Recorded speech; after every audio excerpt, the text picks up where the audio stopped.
Israel's defense minister has told ground troops to be ready to enter the Gaza Strip, though he didn't say when the invasion will start.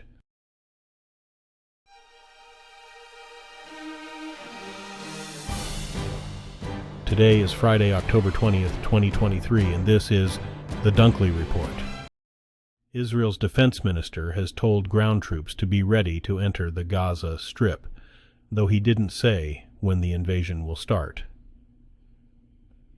Israeli airstrikes pounded the territory on Thursday, including parts of the south that it had declared as safe zones.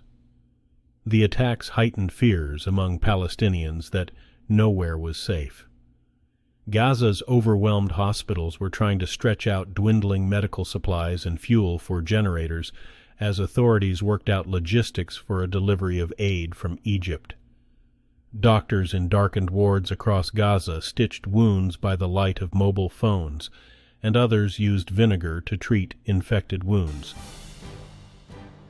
Journalists reporting in Gaza need to worry about basic survival for themselves and their families, in addition to getting out the story of a besieged population. Many have been forced to leave their homes and hunt for food and power. There are a limited number of journalists in the Palestinian territory, with new ones not being allowed in since the war between Israel and Hamas started. The Associated Press, BBC, Agence France Presse, Reuters, and Al Jazeera have been organizations with the largest presence in the territory. AP journalists have fled from their Gaza City bureau, the one that replaced an office destroyed by an Israeli bomb in 2021. Refusing to drop out, Republican Rep. Jim Jordan is telling GOP colleagues he is still running for House Speaker. But he says he would back a temporary speaker for several months until January, as he works to shore up support to win the gavel himself. However, neither plan seems viable at the moment after Jordan failed on 2 ballots, and no immediate third vote is planned. Jordan delivered his message Thursday at a closed-door meeting of Republicans at the Capitol, according Republicans familiar with the meeting and insisting on anonymity to discuss it. A former federal prosecutor says Sidney Powell's guilty plea in the case over efforts to overturn Donald Trump's 2020 loss in Georgia is a significant win for the district attorney prosecuting the former president and others. Former U.S. Attorney John Fishwick says Powell was at ground zero of these allegations. Powell pleaded guilty Thursday to 6 misdemeanors, accusing her of conspiring to intentionally interfere with the performance of election duties. Powell will serve 6 years of probation. Powell has agreed to testify truthfully against her co-defendants at future trials. Powell was charged alongside the Republican ex-president and 17 others with violating the state's anti-racketeering law. Most of the others have pleaded not guilty. Federal regulators have approved the expansion of a natural gas pipeline in the Pacific Northwest over the protest of environmental groups and top West Coast officials. The project was approved Thursday and aims to expand the capacity of the gas transmission Northwest pipeline by about 150 million cubic feet of natural gas per day. The pipeline runs more than 1,300 miles through Idaho, Washington, and Oregon. The owner of the pipeline, TC Energy, says the project is needed due to growing demand.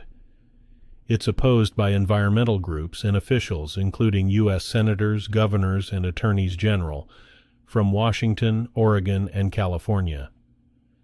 Those officials say the pipeline expansion would undermine their state's climate goals to reduce emissions.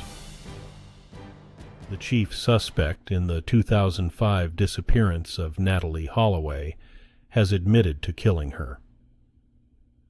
New details in the killing emerged Wednesday as Joran Sloot pleaded guilty to extorting money from Holloway's mother. He confessed, in submitted court filings, to bludgeoning Holloway to death on a beach in Aruba before dragging her body out to sea. He had sought $250,000 from Holloway's mother in exchange for information about the location of her daughter's remains. His confession resolves a case that has captivated the public's attention for nearly 20 years.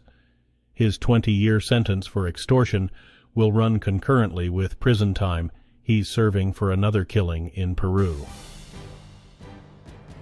The number of former Californians who became Texans dropped slightly last year, but some of that slack was picked up by Arizona and Florida.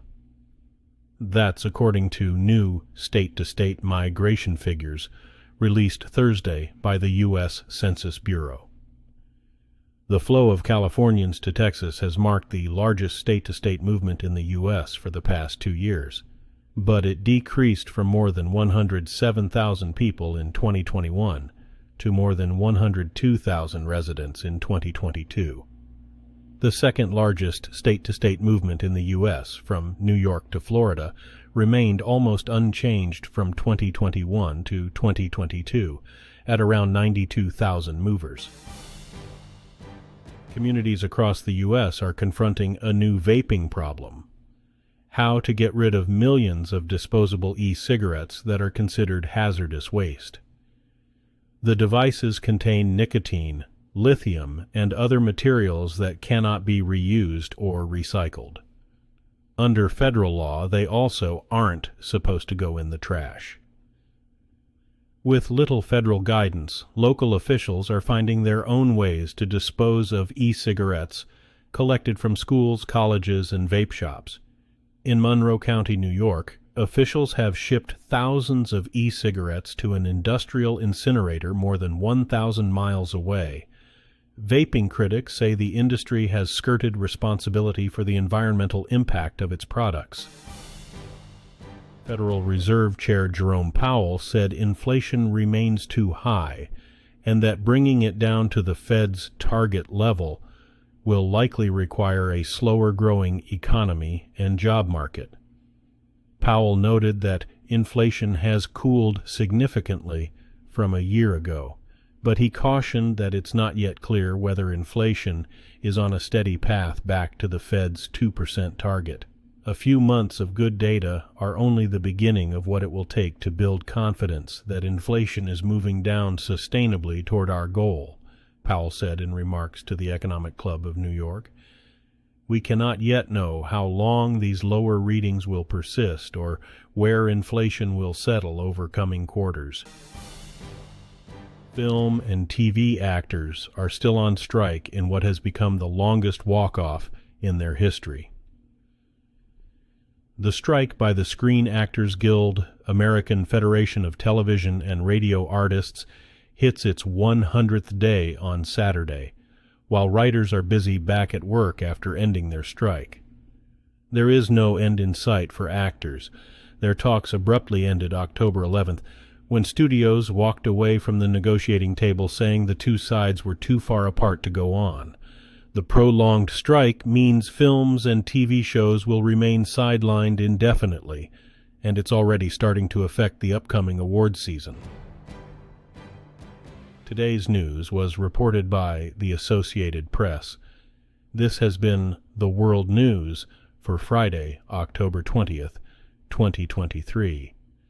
Thanks again for joining us at The Dunkley Report.